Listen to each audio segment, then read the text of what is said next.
오소서 성령님. 지난 한 주간 안녕하셨어요? 네, 지난주 우리 본당의 날 성지 순례가 있었는데요. 그래서 일주일 만에 뵙는 분도 계시고 2주 만에 뵙는 분들도 계신데요. 모두 반갑습니다. 오늘 응송 부르시는데 제가 깜짝 놀랐어요. 어디 합창단 공연 온 줄 알았습니다. 너무 응송을 아주 잘 부르십니다. 오늘은 위령의 날입니다. 위령의 날을 맞아 언제나 큰 수고를 해주시는 위령 회원님들께 진심으로 감사드립니다. 오늘은 주일이지만 위령의 날이 전례력 등급이 더 높기 때문에 위령의 날 미사를 봉헌하고 있습니다. 세상을 떠난 분들을 위한 기도는 초대교회 때부터 교회의 중요한 전통이었습니다. 11월 2일에 위령의 날을 지낸 것은 서기 998년 프랑스 끌리니 수도원에서 시작된 것인데요. 이제 1000년이 넘는 전통이 되어 전 세계 교회가 모든 성인 대축일인 11월 1일 다음 날인 오늘을 위령의 날로 지내고 있습니다. 우리는 설과 한가위 합동위령 미사 때에 세상을 떠나신 가족과 친지, 조상들을 위해 기도드리지만 위령의 날에는 그분들은 물론 세상을 떠난 모든 분들을 위해 기도드립니다. 오늘 제1독소에서 지혜에서는 말합니다. 의인들의 영혼은 하느님의 손안에 있어 어떠한 고통도 겪지 않을 것이다. 그들은 단련을 조금 받은 뒤 은혜를 크게 얻을 것이다. 우리는 이 단련의 과정을 거치는 영혼들을 연옥 영혼이라 부릅니다. 우리는 연옥이 벌을 받는 곳이라고 생각하기 쉽지만 연옥은 정화로서 벌과는 다릅니다. 지상에서의 부족함은 물론 부정적인 체험과 기억 역시 연옥에서 정화될 것입니다. 가톨릭 교회 교리서는 다음과 같이 말합니다. 하느님의 은총과 사랑 안에서 죽었으나 완전히 정화되지 않은 사람들은 영원한 구원이 보장되기는 하지만 하늘의 기쁨으로 들어가기에 필요한 거룩함을 얻으려면 죽은 다음에 정화를 거쳐야 한다.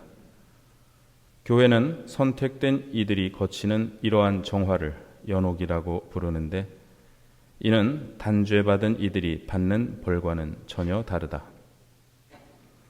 프란치스코 성인은 피조물에 찬가해서 2개의 죽음을 구분하시는데요. 하나는 육신의 죽음이고 다른 하나는 영적인 죽음입니다. 성인은 이렇게 노래하십니다. 찬미 받으소서 저의 주님, 저희의 누이인 육신의 죽음을 통하여 살아있는 누구도 그를 피할 수 없습니다. 불행하여라 죽을 죄 속에서 죽는 이들은 행복하여라 당신의 지극히 거룩한 뜻을 찾는 이들은 두 번째 죽음이 그들을 해칠 수 없으니. 돌아가시기 얼마 전에 지으신 이 마지막 대목에서 프란체스코 성인은 육신의 죽음을 누이라 부르며 맞이하시는 데 비해 두 번째 죽음 곧 영적인 죽음은 하느님의 거룩한 뜻을 찾는 이들을 해칠 수 없다고 하십니다. 지혜서는 정화를 마친 영혼들에 대해 이렇게 말합니다. 그분께서 그들을 찾아오실 때에 그들은 빛을 낼 것이다. 주님을 신뢰하는 이들은 진리를 깨닫고 그분을 믿는 이들은 그분과 함께 사랑 속에 살 것이다. 정화를 마친 영혼들은 밤하늘의 별처럼 빛을 낼 것입니다. 또한 진리를 깨닫고 사랑 안에 영원히 살 것입니다. 이것이 우리 삶의 목표입니다. 진리를 깨닫고 사랑 안에 사는 것입니다. 얼마 전에 성심수녀회에 스즈키 히데코라는 수녀님이 쓴 하느님은 인간을 어디로 이끄시는가 라는 제목의 책을 읽었습니다. 1932년에 태어나신 수녀님은 일본 성심여대에서 가르치셨고 오랫동안 말기 중환자들의 내적 치유를 도우셨으며 많은 저술과 강연을 통해 고통과 죽음의 의미에 대해 나누고 계십니다. 이 책에서 수녀님은 당신이 죽음의 문턱에서 겪은 체험을 나누고 계신데요. 이러한 것을 죽을 고비에 임하였던 체험이라 하여 임사체험이라고 하지요.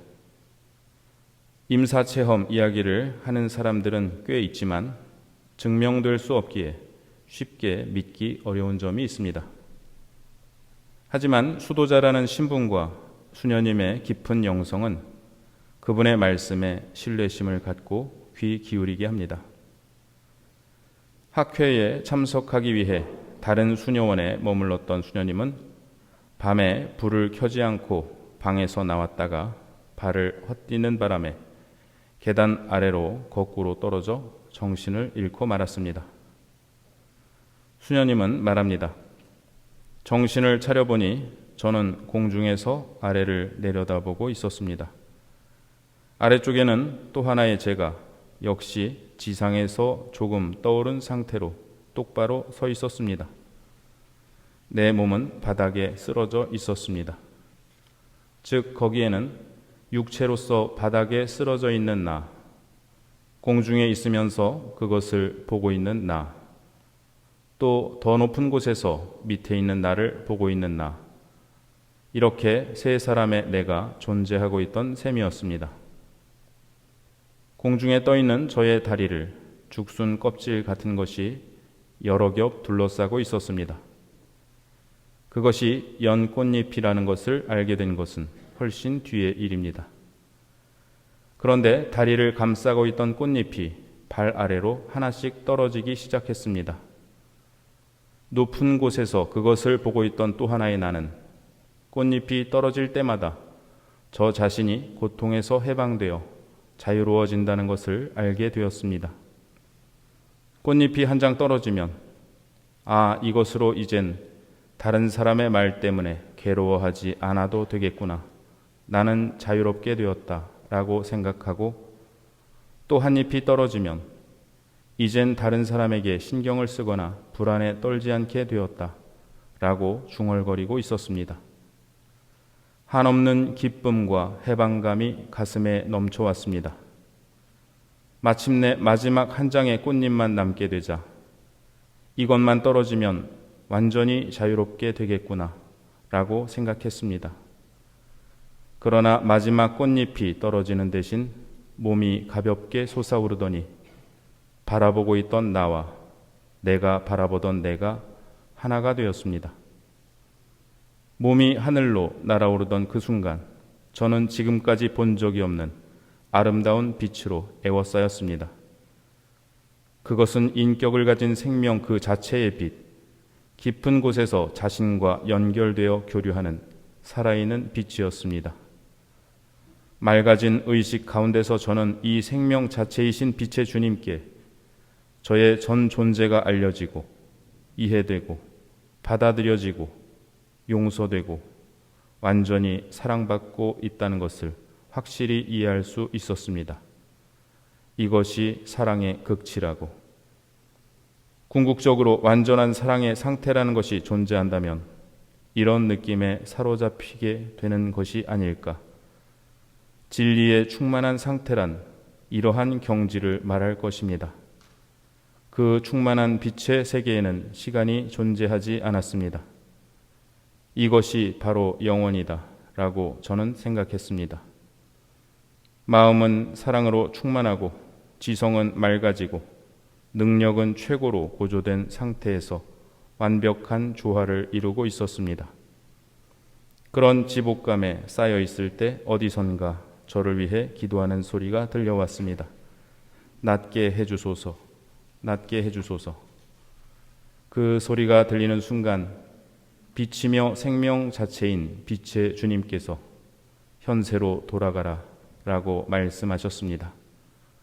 그것은 말로 표현되지는 않았지만 저에게는 그렇게 전달되었습니다.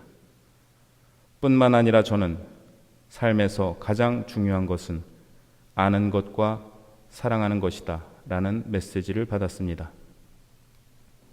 수녀님의 글을 읽으면서 삶에서 가장 중요한 것은 아는 것과 사랑하는 것이다 라는 말씀이 마음에 남았습니다. 이 말씀은 오늘 제1독서의 말씀과 일치합니다. 주님을 신뢰하는 이들은 진리를 깨닫고 그분을 믿는 이들은 그분과 함께 사랑 속에 살 것이다. 진리를 깨닫고 사랑 속에 사는 것, 이것이 곧 아는 것과 사랑하는 것입니다. 수녀님의 체험을 읽으며 우리가 사랑하는 분들 역시 이러한 체험을 거쳐 부활하신 주님 품 안에 안기셨으리라 생각하며 감사드렸습니다. 수녀님은 또 다른 사람들의 임사체험 이야기도 전합니다. 그들은 먼저 세상을 떠난 가족과 친지들이 따뜻한 표정으로 마중 나오는 광경을 보았다고 합니다. 지혜서는 말합니다. 어리석은 자들의 눈에는 의인들이 죽은 것처럼 보이고 그들의 말로가 고난으로 생각되며 우리에게서 떠나는 것이 파멸로 여겨지지만 그들은 평화를 누리고 있다. 복음에서 예수님은 말씀하십니다. 고생하며 무거운 짐을 진 너희는 모두 나에게 오너라. 내가 너희에게 안식을 주겠다. 이것이 우리보다 앞서 주님께 가신 분들이 들으셨던 말씀, 그리고 우리가 이 세상을 떠나 주님 품에 안기게 될 때 듣게 될 말씀이 아닐까요? 고생하며 무거운 짐을 진 너희는 모두 나에게 오너라. 내가 너희에게 안식을 주겠다. 세상을 떠난 모든 분들이 평화의 안식을 누리시기를, 그리고 우리가 주님 품 안에서 그분들과 다시 만나 뵙게 되기를 마음을 다하여 기도드립니다.